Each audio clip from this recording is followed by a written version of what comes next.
Have you ever wondered what it truly takes to make it into the history books? Is it world-changing inventions, epic battles, or groundbreaking art? Well, sometimes history has a funny way of remembering the little guys, the ones who were just there. Today, let's travel back to the mid-19th century, to a quiet, unassuming corner of Kent, England, and meet a group of people who became famous for being, well, completely unremarkable. Picture this. It's Christmas Eve, 1849. The gas lamps are casting a soft, hazy glow on the cobblestone streets, and the air is filled with the scent of roasted chestnuts and damp winter chill. In this cozy, almost storybook setting, a small group of carollers is making their rounds. They're bundled up in their wool coats and scarves, their breath fogging up in the cold air.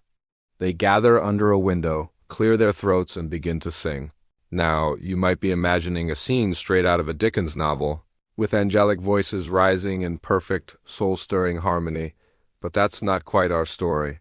This particular group, let's call them the Kent Carollers, had a unique quality. Their singing wasn't bad, not at all. It was perfectly listenable. But it also wasn't good. It was fine, just fine. Their harmonies hovered in that strange in-between space, somewhere between pleasantly melodic and instantly forgettable. They weren't off-key, but they weren't exactly hitting those soaring, spine-tingling notes either.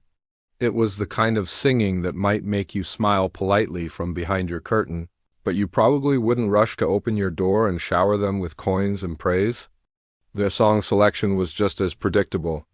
They stuck to the classics. Silent Night, God Rest the Merry Gentlemen. Hark! The herald angels sing, you knew exactly what you were going to get. There were no surprises, no daring new arrangements, no obscure medieval carols unearthed from a dusty manuscript. It was the Christmas carol equivalent of plain vanilla ice cream. It gets the job done, but no one's writing home about it. So, you might be thinking, why on earth are we talking about them? A perfectly average choir from a small town in Kent. What's the big deal? Well, here's where their story takes a turn. While their musical talent was nothing to write home about, they had one quality in spades: reliability. Year after year, without fail, they were there. Every single Christmas Eve, come what may. Did it start to drizzle? They'd just pull their hats down a little lower and keep singing. Was it unseasonably cold? They'd just stamp their feet a bit more to stay warm. They were as predictable and as punctual as the town clock. While other, more talented singers might have been tempted to stay home by a warm fire on a particularly blustery night, our Kent Carollers were always out there, doing their thing. They were also incredibly polite. They never overstayed their welcome, never sang too loudly under a sleeping baby's window, and always offered a cheerful Merry Christmas, whether they received a donation or not. They were, in essence, the very definition of decent, dependable folk. This unwavering consistency didn't go unnoticed. Living in the town at the time was a local historian, a man by the name of Arthur Finch. Finch was a meticulous record-keeper, obsessed with documenting every facet of local life, from the price of barley to the winner of the annual village fair's largest pumpkin contest. For years he observed the Carollers from his study window.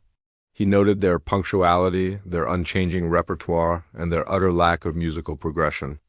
One year, as he was compiling his grand chronicle of the town's history, a chapter dedicated to local traditions, he came to the section on Christmas. He wrote about the church services, the festive markets, and the holiday feasts. And then, he dedicated a small but significant passage to our group of singers. He didn't praise their vocal prowess. He didn't compare them to the great choirs of London. Instead, he gave them a title that would cement their strange place in history. He wrote, and I'm paraphrasing from his journals, and every Christmas Eve, without exception, the town is visited by the Carollers. Their dedication is commendable, though their musicality remains steadfastly ordinary. He later immortalized them in his published chronicle as the most consistent yet entirely unremarkable choir. Think about that for a moment. Not the most beautiful, not the most moving, but the most unremarkable. It sounds almost like an insult, doesn't it? But Finch didn't mean it that way. In his view, their sheer, unyielding consistency was in itself a remarkable feat. In a world of fleeting passions and unreliable people, Here was a group that you could set your watch by. Their performance wasn't a spectacle. It was a constant. It was part of the town's very rhythm. And so, these carollers, who never sought fame and probably never even knew they were being documented, achieved a strange kind of immortality. They weren't remembered for their talent, but for their tenacity. They weren't celebrated for being the best, but for always showing up. Their story became a quiet local legend, a footnote in the history of Kent, and it serves as a wonderful, gentle reminder that greatness can come in many forms. It's not always about being the loudest, the brightest, or the most talented. Sometimes the most powerful thing you can be is reliable. Sometimes the greatest legacy you can leave is one of simple, quiet, unwavering dependability. Think about it in our own lives. We often celebrate the brilliant innovators, the viral sensations, the overnight successes. But what about the friend who always answers the phone? The coworker who always meets their deadlines? The family member who is always there, no matter what? That kind of consistency is its own quiet form of greatness. It's the bedrock upon which relationships, communities, and even history itself are built. The Kent Carollers of 1849 never won any awards. They never played to a sold-out concert hall. But they brought a small, predictable sliver of cheer to their corner of the world, year after year after year. And a local historian thought that was worth writing down. It proves that you don't have to be extraordinary to be remembered. Sometimes just being consistently and dependably *U* is more than enough. Their legacy is a testament to the fact that showing up is, in itself, a beautiful song to sing.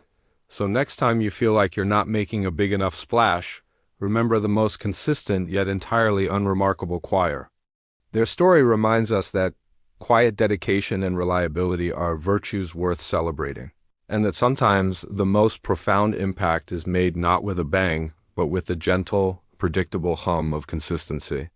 Thanks for joining me on this little trip back in time. If you enjoyed this story, don't forget to like, subscribe, and hit that notification bell so you don't miss our next dive into the forgotten corners of history. See you next time.